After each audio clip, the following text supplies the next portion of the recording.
I spent the last afternoon of the before constructing a 1 to 10,000 scale replica of the Empire State Building from boxes of adult diapers. It was a thing of beauty, really, spanning 5 feet at its base and towering above the cosmetics aisle, with jumbos for the foundation, lights for the observation deck, and meticulously stacked trial sizes for its iconic spire. It was almost perfect minus one crucial detail. "You use Neverleak," Shelley said, eyeing my craftsmanship with a skeptical frown. "The sales on Stay Tight." Shelley was the store manager, and her slumped shoulders and dour expression were as much a part of her uniform as the blue polo shirts we all had to wear. "I thought you said Neverleak." I said because she had. "Stay Tight," she insisted, shaking her head regretfully, as if my tower were a crippled racehorse, and she the bearer of the pearl-handled pistol. There was a brief but awkward silence, in which she continued to shake her head and shift her eyes from me to the tower, and back to me again. I stared blankly at her, as if completely failing to grasp that she was passively-aggressively applying. "Oh," I said finally. "You mean you want me to do it again? Over?" "It's just that you use Neverleak," she repeated. "No problem, I'll get started right away." With the toe of my regulation black sneaker, I nudged a single box from the tower's foundation. In an instant, the whole magnificent structure was cascading down around us, sending a tidal wave of diapers crashing across the floor, boxes caroming off the legs of startled customers, skidding as far as the automatic door, which slid open, letting in a rush of August heat. Shelley's face turned the color of ripe pomegranate. She should have fired me on the spot, but I knew I'd never be so lucky. I'd been trying to get fired from Smart Aid all summer, and it had proved next to impossible. I came in late, repeatedly, and with the flimsiest of excuses, made shockingly incorrect change, even misshelved things on purpose, stocking lotions among laxatives and birth control with baby shampoo. Rarely had I worked so hard at anything, and yet, no matter how incompetent I pretended to be, Shelley stubbornly kept me on the payroll. Let me qualify my previous statement. It was next to impossible for me to get fired from Smart Aid. Any other employee would have been out the door a dozen minor infractions ago. It was my first lesson in politics. There are 3 Smart Aids in Inglewood, the small, somnolent beach town where I live. There are 27 in Sarasota County, and 115 in all of Florida, spreading across the state like some untreatable rash. The reason I couldn't be fired was that my uncles owned every single one of them. The reason I couldn't quit was that working at Smart Aid as your first job had long been a hallowed family tradition. All of my campaign of self-sabotage had earned me what was an unwinnable feud with Shelley, and the deep and abiding resentment of my coworkers, who, let's face it, were going to resent me anyway, because no matter how many displays I knocked over or customers I shortchanged, one day I was going to inherit a sizable chunk of the company, and they were not. Wading through the diapers, Shelley poked her finger into my chest and was about to say something dour when the PA system interrupted her. "Jacob, you have a call on line 2. Jacob, line 2. She glared at me as I backed away, leaving her pomegranate face among the ruins of my tower. The employee lounge was a dark, dank, windowless room where I found the vivid... Wait, blah, blah, blah, blah. She's reading today. The employee lounge was a dank, windowless room where I found the pharmacy assistant, Linda, nibbling a crustless sandwich in the vivid glow of the soda machine. She nodded at the phone screwed to the wall. "Line 2's for you. Whoever it is sounds freaked." I picked up the dangling receiver. "Jacob, is that you?" "Hi, Grandpa Portman."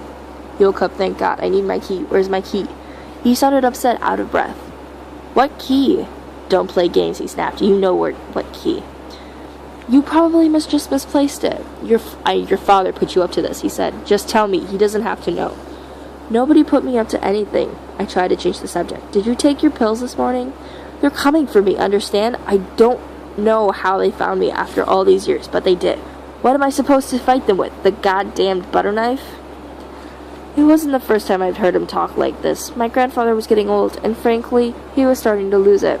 The signs of his mental decline had been subtle at first, like forgetting to buy groceries or calling my mother by my aunt's name. But over the summer, his encroaching dementia had taken a cruel twist. The fantastic stories he'd invented about his life during the war, the monsters, the enchanted island, had become completely, oppressively real to him. He'd been especially agitated the last few weeks, and my parents, who feared he was becoming a danger to himself, were seriously considering putting him in a home. For some reason, I was the only one.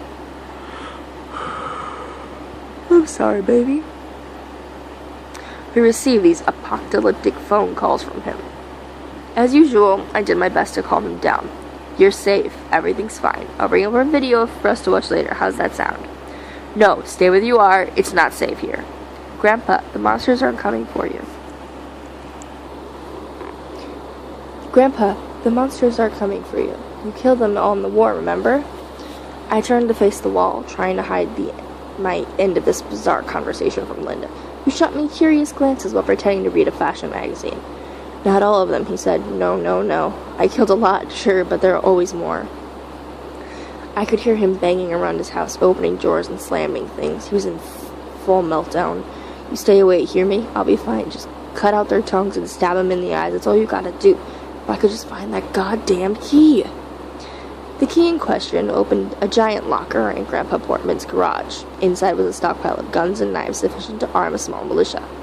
He'd spent half of his life collecting them, traveling to out-of-state gun shows, going on long hunting trips, and dragging his reluctant family to rifle ranges on sunny Sundays so they could learn how to shoot. He loved his guns so much that sometimes he even slept with them. My dad had an old snapshot to prove it. Grandpa Portman napping with a pistol in hand. When I asked my dad why Grandpa was so crazy about guns, he said it sometimes happened to people who used to be soldiers or who had experienced traumatic things. I guess that after everything my grandfather had been through, he had never really felt safe anywhere, not even at home. The irony was, now the delusions and paranoia were starting to get the best of him. It was true. He wasn't safe at home, now with all those guns around. That's why my dad had swiped the key. I repeated the lie that I didn't know where it was. There was more swearing and banging as Grandpa Portman stomped around looking for it. Feh, he said finally. Let your father have the key if it's so important to him. Let him have my dead body, too. I got off the phone as politely as I could and then called my dad. Grandpa's freaking out, flipping out, I told him. Has he taken his pills today? He won't tell me. Doesn't sound like it, though. I heard my dad sigh.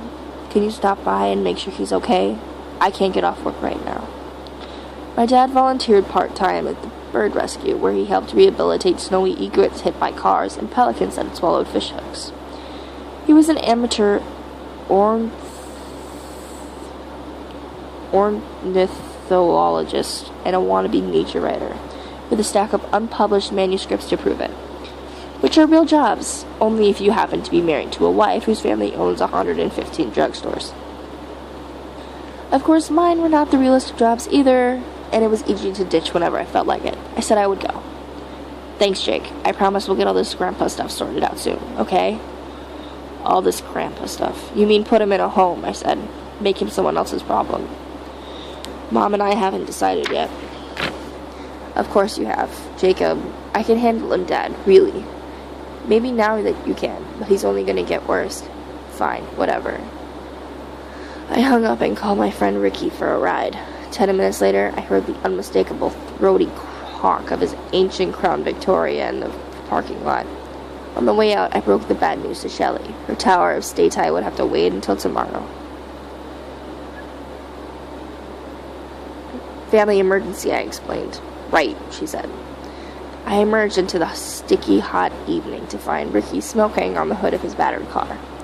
Something about his mud-encrusted boots and the way he let smoke curl from his lips and how the sinking sun lit his green hair reminded me of a punk redneck James Dean. He was all of these things, a bizarre cross-pollination of subcultures possible only in South Florida. He stopped me and left off the hood. You fired yet? He shouted across the parking lot. Shh, I hissed, running toward him. They don't know my plan. Ricky punched my shoulder in a manner meant to be encouraging, but that nearly snapped my rotator cuff. Don't worry, Special Ed. There's always tomorrow. He called me Special Ed because I was in a few gifted classes.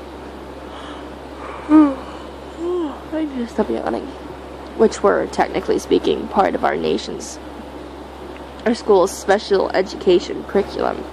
A subtlety of nomenclature that Ricky found endlessly amusing.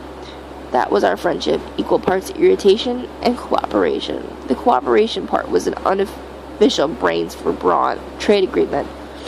We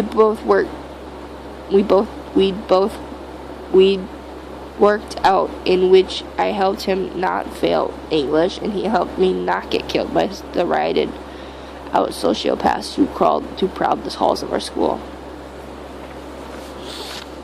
That he made my parents deeply uncomfortable was merely a bonus. He was, I suppose, my best friend, which is a less